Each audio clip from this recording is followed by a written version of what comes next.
सज्जनों,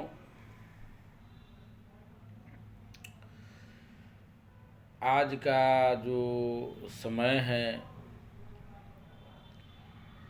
आज के समय काफ़ी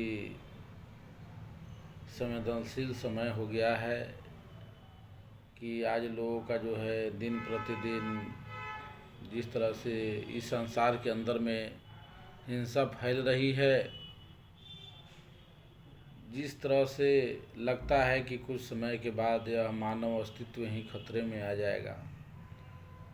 इसीलिए हमारे ऋषियों ने, हमारे संत महात्माओं ने कहा कि आग जो लागी आकाश में, झरझर गिरे अंगार, संत न होते दुनिया में तो जल मरता संसार। सज्जनों, उन्होंने ये नहीं कहा कि आग जो लागी आकाश में, आकाश का मतलब क्या होता है? आकाश का मतलब आपका मस्तिष्क हुआ। आपका मस्तिष्क रूपी आकाश में आपको ईर्ष्या रूपी, क्रोध रूपी, द्वेष रूपी अग्नि में आप जल रहे हैं। और इस तरह की क्रोध और द्वेष रूपी अग्नि, आग जो आपके मस्तिष्क रूपी आकाश में जो लगा हुआ है, जिसके चलते आज इस तरह की भयावह स्थिति आज समाज के अंदर में देखने को मिल रही है कि आप देख रहे हैं कि कोई लड़का अपने जो है पिता को मर्डर कर दिया, अपने माता को मर्डर कर दिया, अपने भाई को मर्डर कर दिया। आखिर उसके अंदर में, उसके मस्तिष्क के अंदर में इस तरह का विचार कैसे आती है? इसलिए हमारे संतों ने कहा कि आग जो लागी आकाश में, झरझर गिरे अंगार, संत न होते दुनिया में तो जल मरता संसार। उन्होंने ये नहीं कहा कि जे आपको थाना प्रभारी नहीं होते तो जल मरता संसार, चाहे प्रशासन नहीं होते तो जल मरता संसार। आज देखिए, आप विश्व को, आप संसार को देखिए जी। आज जो है यूक्रेन और रसिया में युद्ध हो रहा है। एक देश दूसरे देश को जो है दुश्मन समझ बैठा है। आज एक देश दूसरे देश को, आज किस तरीके से जो है मैंने एक देश दूसरे देश में सीमा विवाद चल रहा है। और जो है एक देश दूसरे देश को ये सैन्य शक्ति से लेकर आपको मैंने हथियार तक उसको मदद कर रहा है। तो कहने का मतलब ये है कि इससे शांति नहीं आ सकती है। हम चाहे कितना भी एटम बम बना ले, चाहे किसी तरह का कुछ भी कर ले, लेकिन इससे समाज के अंदर में शांति नहीं आ सकती है। शांति तभी आएगी जब हम अध्यात्म को जानेंगे। इसीलिए हमारे दूरदर्शी संत महात्माओं ने कहा कि आग जो लागी आकाश में, झरझर गिरे अंगार, संत न होते दुनिया में तो जल मरता संसार। आज आप इतिहास उठाकर देख लीजिए, महात्मा बुद्ध से लेके बाबा नानक तक, बाबा कबीर तक, चाहे जितने साधु महात्मा लोगों ने, हमारे ऋषि मनीषियों ने इस ज्ञान का प्रचार किया और विश्व को एक शांति का संदेश दिया। तो हमारा ऋषियों ने इस शांति का संदेश दिया, क्योंकि शांति का जो रास्ता है वह अध्यात्म से शुरू होता है। तो इसलिए हमारे ऋषियों ने कहा कि आप जो है माने उस एक सत्य को जानिए, एक ईश्वर को जानिए, तभी आपके अंदर में वास्तविक शांति आ सकती है।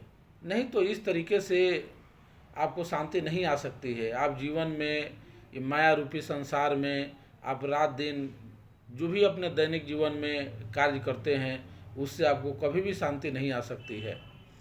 शांति के लिए जो असीम शांति का खजाना है, वह है आपके हृदय के अंदर में, आपको मस्तिष्क के अंदर में स्थित है। उसको जानना पड़ेगा, उस ज्ञान को जानना पड़ेगा, तभी आपके अंदर में वह शांति की, शांति रूपी गंगा की अविरल धारा जो है प्रवाहित हो सकती है। इसीलिए कहा कि आपको मैंने बाबा नानक कहते हैं कि काहे रे बन खोजन जाई, सर्व निवासी सदा अलेपा तोरे ही संग समाई। काहे रे बन खोजन जाई, सर्व निवासी सदा अलेपा तोरे ही संग समाई। पुष मध्य ज्यों बास बसत है, मुकुर मध्य ज्यों छाई। वैसे हरि बसे निरंतर घट ही खोजो भाई। अंदर बाहर एके जानो, जो गुरु ज्ञान बताई। जन नानक बिने आपा चिन्हे, मिटे न भरम की काई। बाबा नानक कहते हैं कि जब तक अपने वास्तविकता को आप जान नहीं लेते हैं तब तक आपके अंदर से जो दुविधा है वह दुविधा खत्म नहीं हो सकती है। जब तक आप वास्तविकता को नहीं जानेंगे, अपने रियलिटी को नहीं जानेंगे। सभी महात्माओं ने, साधु महात्माओं ने, हमारे ऋषि मनीषियों ने इसीलिए जानने पर जोर दिया कि वो उस सत्य को जानिए, उस पराविद्या को जानिए। तो सज्जनों, एक हम बात कहना चाहते हैं कि वह ज्ञान है क्या। आज के डेट में देखिए बहुतों ढेर सारा माने बाबा बने बैठे हुए हैं, बहुतों अलग अलग अपना लोग प्रवचन देता है, अलग अलग तरह का जो है ज्ञान देता है।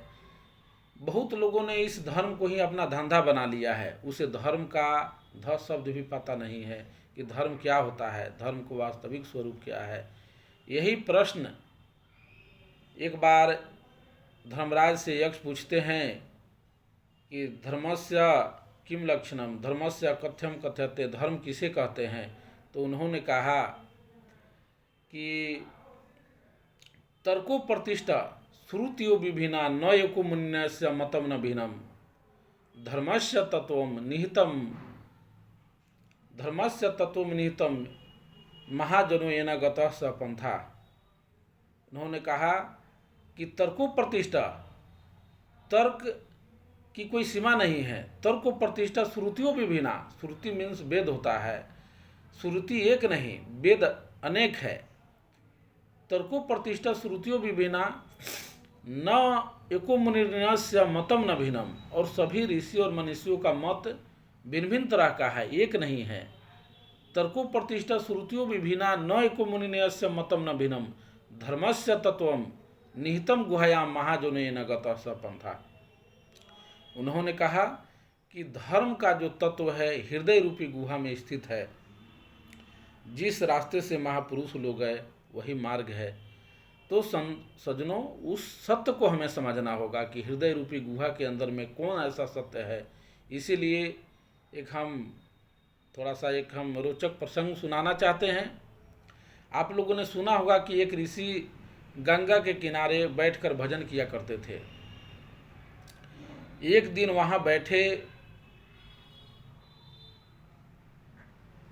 तपस्या कर रहे थे, तो थोड़े देर में वहाँ पर कुछ हिरण का झुंड वहाँ पर पानी पीने आए उस गंगा के किनारे। लेकिन थोड़े ही दूर पर एक बाघ की गर्जना सुनाई दिया। उस हिरणों को, झुंड को देख के बाघ ने गर्जा, और उसमें एक जो हिरण थी वह गर्भवती थी। अब क्या होती है कि हिरण के गर्जना से ये बाघ के गर्जना से बाकी हिरण तो भाग जाता है, लेकिन एक जो गर्भवती हिरण थी उसका गर्जना सुनकर गर्भपात हो जाता है और उसका बच्चा वहीं पर गिर जाता है। तो वहाँ जो ऋषि तपस्या कर रहे थे उन्होंने उस बच्चे को उठाया और धीरे धीरे जो है उसको जो है मैंने दूध पिलाया और उसका लालन पालन, उसका पोषण किया। कुछ समय के बाद में वह घास फूस खाने लायक हो गया, तो वह इतना घुल मिल गया ऋषि से कि उनके आश्रम में ही वो भी रहने लगा। वो जहाँ जाते वह पीछे पीछे जो है हिरण जाती और उनके साथ ही रहता। उनका दिनचर्या भी एक जैसी हो गई थी। लेकिन एक बार क्या हुआ कि कुछ हिरण के झुंड, दूसरे बार एक हिरणों का झुंड आया। उसी हिरण के झुंड उसी आश्रम से होकर गुजरा और वो भी जो बच्चा जो हिरण का था उस हिरण के झुंड के साथ है वो भी जो है जंगल में चला गया।